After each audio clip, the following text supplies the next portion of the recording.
नमस्कार दोस्तों, मैं राहुल सर आप सभी लोगों का आपके अपने तथागत टीचिंग में आप सभी लोगों का हार्दिक स्वागत करता हूं। इस समय हमने एक श्रृंखला का आयोजन किया है जिसमें आप लोगों को साप्ताहिक के अनुसार यानी सप्ताह के अनुसार अलग अलग विषयों का अध्ययन कराया जाएगा।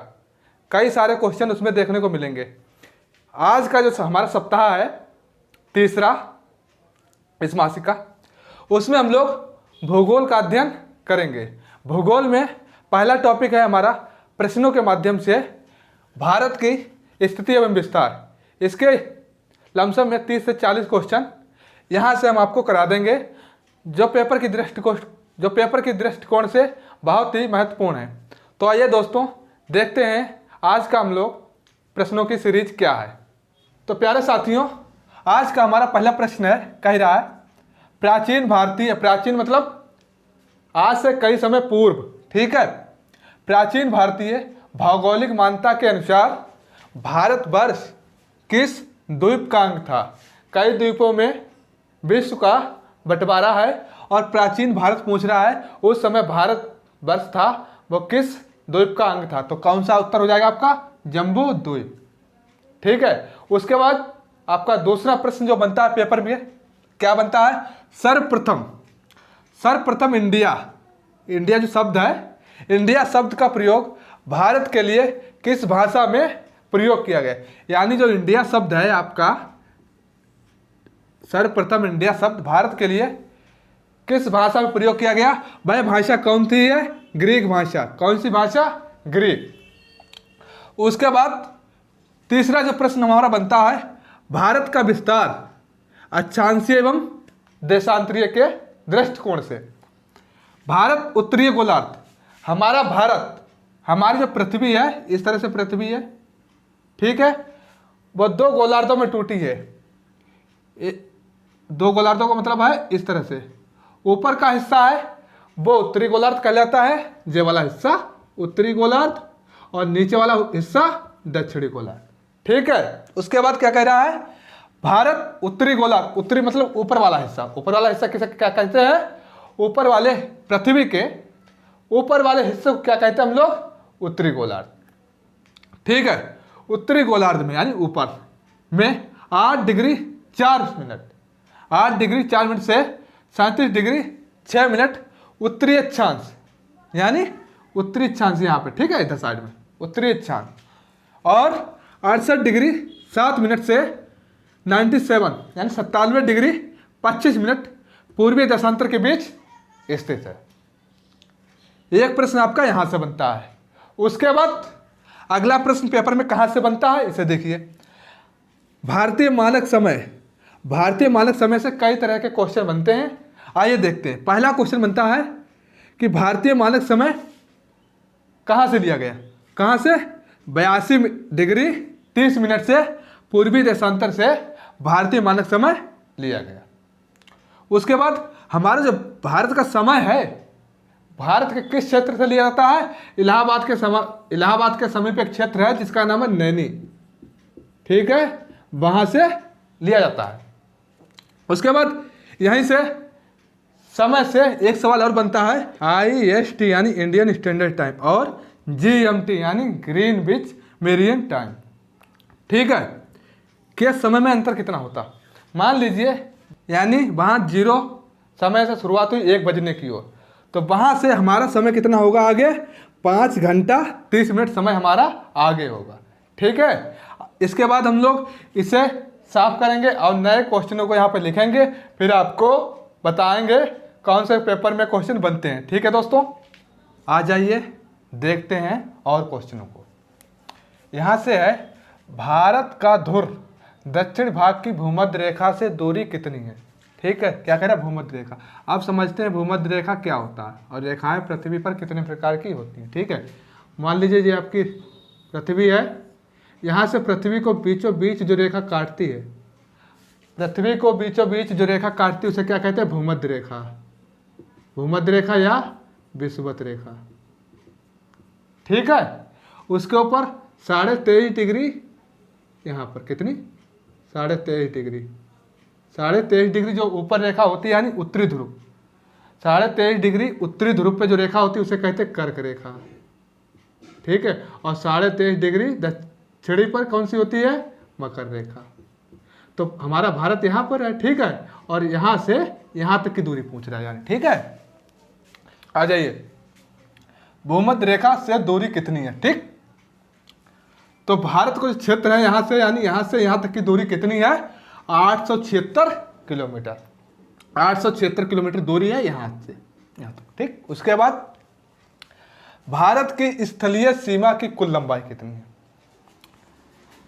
हमारा देश जो भारत है, ऊपर का क्षेत्र स्थलीय पाया जाता है और नीचे का समुद्री, ठीक है माता, ठीक है। तो स्थलीय क्षेत्र की सीमा कितनी है, 15,200 किलोमीटर। भारत की स्थलीय सीमा कितनी लंबाई कितनी है, 15,200 किलोमीटर। उसके बाद भारत की तट रेखा की लंबाई, तट रेखा मतलब समुद्रीय, जो समुद्रीय के पास की जो हमारी रेखा लंबाई, ठीक है, कितनी है, 6100 किलोमीटर। कितनी, 6100 किलोमीटर। अगर वहीं इसमें द्वीपों सहित यानी भारत का समुद्री क्षेत्र है, उसके नीचे जो द्वीप है, अंडमान निकोबार द्वीप, दमन एवं द्वीप, उनकी अगर एरिया जोड़ी जाए, ठीक है, एरिया इसमें जोड़ दी जाए तटीय रेखा में, तो कितनी बनती जाके, 7,516.5 किलोमीटर। द्वीपों सहित तटीय लंबाई कितनी बनेगी, 7,516.5 किलोमीटर। उसके बाद हमारा अगला प्रश्न है, भारत की उत्तर से दक्षिण, मान लीजिए यहाँ पर भारत है, यानी यहाँ से और यहाँ तक, यहाँ से यहाँ तक की दूरी कितनी है, भारत की उत्तर से दक्षिण लंबाई कितनी है, 3214। कितनी, 3214। उसके बाद प्रश्न बनता है आपका, पूरब से पश्चिम, यानी इस क्षेत्र से इस क्षेत्र की लंबाई, यानी पूरब है और ये पश्चिम, इस क्षेत्र से इस क्षेत्र की लंबाई भारत की कितनी है, 2933 किलोमीटर, 2933 किलोमीटर लंबाई है, ठीक है। उसके बाद भारत का क्षेत्रफल विश्व के क्षेत्रफल में कितना प्रतिशत हिस्सा लेता है, तो 2.4%, यानी पूरा जो विश्व है आपका, पृथ्वी, ठीक, विश्व कई सारे देश हैं, तो टोटल कितना होगा, 100%, ठीक, टोटल कितना पर होगा, 100% क्षेत्रफल है, ठीक है। इसमें भारत का हिस्सा कितना है, 2.4%, ठीक है। उसके बाद उस 2.4% के अनुसार जो भारत का क्षेत्रफल बनेगा जाके वर्ग किलोमीटर में कितना बनेगा, 3,82,263 वर्ग किलोमीटर, यानी 2.4% का वर्ग किलोमीटर में एरिया जोड़ेंगे तो कितना बनेगा, 3,82,263 वर्ग किलोमीटर, जो कि क्षेत्रफल में हमारा भारत कितना स्थान रखता है, 7वां, कितना, 7वां, ठीक है। उसके बाद जनसंख्या, मान लीजिए पूरे विश्व की जनसंख्या कितनी है, 100%, पूरे विश्व की जनसंख्या 100%, उसमें भारत का हिस्सा कितना है, 17%, कितना है, 17%। क्वेश्चन बनता है, भारत के क्षेत्रफल का, भारत का जो क्षेत्रफल है कितना, 2.4%, और जो खुद में भारत में तो 100% हो जाएगा जाके, ठीक है। कितना प्रतिशत भाग पर्वत और पहाड़ियाँ क्षेत्रफल का, 100% में पर्वत और पहाड़ियों का प्रतिशत कितना है, 29.3%, ठीक है। पठार कितना भाग परसेंट लेते हैं, 27.7 किलोमीटर, ठीक है। उसके बाद मैदान कितना लेते हैं, 40%। फिर आइए, भारत की प्रादेशिक जल सीमा समुद्र तट से कितने समुद्री मील दूर तक है। मान लीजिए भारत का यहाँ पर हिस्सा होगा और यहाँ से समुद्र, यानी स्थलीय जो है, जो तट पर जो रेखा खींची होती, कटी फटी, उसे सीधी रेखा मिला लेते हैं, उससे हमारी समुद्री मील, ठीक है। समुद्री मील कितनी है, 12 समुद्री मील। उसके बाद भारत का संलग्न क्षेत्र, प्रादेशिक सीमा, मतलब जो तट था अपना तटीय क्षेत्र, वहाँ से जो 12 समुद्री मील जो आपका प्रादेशिक जल समुद्री सीमा बनता था, वहाँ से जल सीमा के आगे कितना समुद्री मील होगा, कौन सा, संलग्न क्षेत्र। संलग्न क्षेत्र कितना होगा, 24 मील, ठीक है। उसके बाद भारत का एकांतिक आर्थिक क्षेत्र संलग्न क्षेत्र के आगे कितना है? 200 समुद्री मील। कितना? 200 समुद्री मील। यह क्वेश्चन भी पेपर के दृष्टिकोण से बहुत ही महत्वपूर्ण है, पेपर में आए हुए सवाल हैं। इन्हें आप लोग मेरे साथ हम बोलते जाएं, आप सुनते जाएं और साथ में कॉपी पे नोट करते जाइए। और प्लीज़ आपको हमारा कंटेंट अगर पसंद आ रहा तो प्लीज़ चैनल को सब्सक्राइब कर लीजिए और बेल आइकन को प्रेस कर लीजिए, जिससे इसी तरह की वीडियो आपको समय पर मिल जाए। और आगे और सवालों को देखते हैं, आगे और प्रश्नों को देखते हैं, ठीक है। अब हम आप दोस्तों नए क्वेश्चन यहाँ से देखेंगे। भारत में कितने राज्य समुद्र तट रेखा से लगे हुए? कितने राज्यों की सीमाएं समुद्र तट से स्पर्श करती हैं? 9 राज्य। कितने हैं? 9 राज्य। उसमें सबसे लंबी तट रेखा वाला राज्य कौन सा है? यानी सबसे अधिक किस राज्य की रेखा समुद्र तट से स्पर्श करती है? गुजरात। कौन है? गुजरात।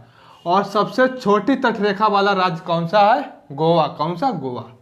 उसके बाद देखते हैं भारत के मध्य से होकर गुजरने वाली अक्षांश रेखा को क्या कहते हैं? यह पृथ्वी होती है, यह पृथ्वी होती है, ठीक है। पृथ्वी को बीचों बीच से, यह पृथ्वी को बीचों बीच से जो रेखा काटती है उस रेखा को हम लोग क्या कहते हैं? भूमध्य रेखा, ठीक है। भूमध्य रेखा से ऊपर 23.5 डिग्री, यहाँ पर 23.5 डिग्री कौन सी रेखा होती है? कर्क रेखा। कौन सी? कर्क रेखा। इसी पर हमारा भारत है। तो भारत के मध्य होकर गुजरने वाली रेखा का क्या नाम है? कर्क रेखा। और कर्क रेखा भारत के कितने राज्यों से होकर गुजरती है? 8 राज्यों से। कर्क रेखा भारत के कितने राज्यों से होकर गुजरती है? 8 राज्यों से। कौन कौन से हैं? गुजरात, राजस्थान, मध्य प्रदेश, छत्तीसगढ़, झारखंड, पश्चिम बंगाल, त्रिपुरा, मिजोरम। एक बार फिर से सुनिए। कर्क रेखा भारत के 8 राज्यों से होकर गुजरती है। उनका जिक्र इस प्रकार है: गुजरात, राजस्थान, मध्य प्रदेश, छत्तीसगढ़, झारखंड, पश्चिम बंगाल, त्रिपुरा और मिजोरम। उसके बाद भारत की मुख्य भूमि का दक्षिणी नोक कौन सी है? भारत है हमारा, यहाँ नीचे वाली दक्षिणी नोक कौन सी है? केप कमोरिन। कौन सी है? केप कमोरिन। उसके बाद भारत के दक्षिण में सबसे दूरस्थ स्थल, दूरस्थ मतलब जो स्थलीय सीमा थी वहाँ पे तो केप कमोरिन हो गया, जो स्थलीय सीमा। और जो समुद्र के यानी यहाँ पे अंडमान निकोबार द्वीप है, वहाँ तक हमारी भारत की सीमा है। अंडमान निकोबार द्वीप के पड़ोस में क्या है? इंदिरा पॉइंट। क्या है? इंदिरा पॉइंट। और इंदिरा पॉइंट को अन्य नामों से भी जानते हैं। उनका क्या क्या नाम है? पार्सन पॉइंट। इंदिरा पॉइंट का एक नाम और है, क्या है? पार्सन पॉइंट। दूसरा नाम है ला ही चिंग। अगर पेपर में आपसे सवाल बनता है ला ही चिंग किस स्थल को कहते हैं, तो क्या कहोगे? इंदिरा पॉइंट को। उसके बाद इसका दूसरा नाम क्या है? Pygmalion point. क्या नाम है? पिगमेलियन पॉइंट, ठीक है। कौन सा स्थान भूमध्य रेखा के निकटतम स्थित है? इंदिरा पॉइंट। क्योंकि सबसे नीचे कहा? अंडमान निकोबार द्वीप के पड़ोस में, अंडमान निकोबार द्वीप के पास में ही कौन सा है आपका? इंदिरा पॉइंट। और नीचे है तो यहीं पर भूमध्य रेखा, वो भूमध्य रेखा है, तो कौन सी हो जाएगी हमारी निकटतम? इंदिरा पॉइंट, ठीक है। भारतीय भूमि का सर्वाधिक उत्तरीय भाग, उत्तरीय भाग मतलब ऊपर वाला, यहाँ पर जो नीचे वाला दक्षिणी हो जाएगा, ऊपर वाला कौन सा है? उत्तरी। कौन सा है? इंदिरा कौल। कौन सा है? इंदिरा कौल जो है, ठीक है, इंदिरा कौल। उसके बाद भारत का दक्षिणतम स्थान इंदिरा पॉइंट कहाँ स्थित है? ये दक्षिणतम स्थान है यहाँ पर नीचे, यहाँ पर, ठीक है। ऊपर वाला उत्तरी है, तो इंदिरा पॉइंट है जो दक्षिणतम स्थान सबसे हमारा, वो कहाँ पर स्थित है? अंडमान निकोबार द्वीप समूह में, ठीक है। उसके बाद भारत की मुख्य भूमि रामेश्वरम।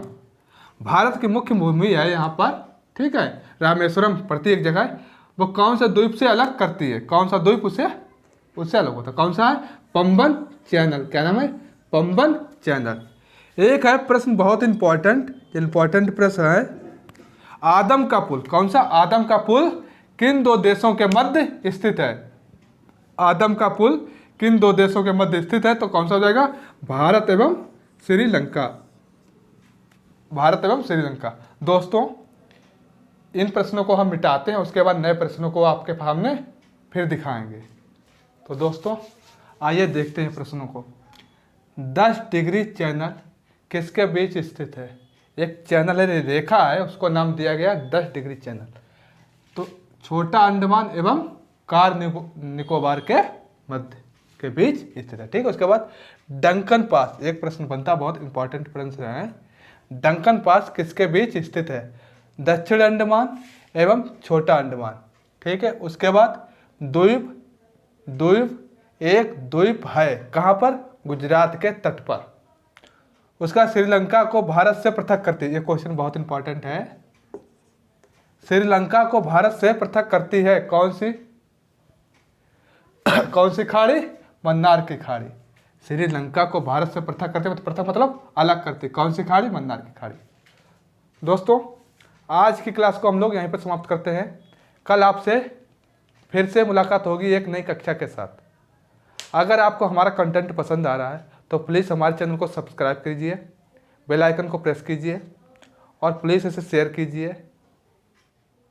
और हम लोग साप्ताहिक के अनुसार विषयों को पढ़ाएंगे। ठीक है, और मैथ की सीरीज पर डे चलेगी। आज किसी कारणवश नहीं हो पा रहा। धन्यवाद।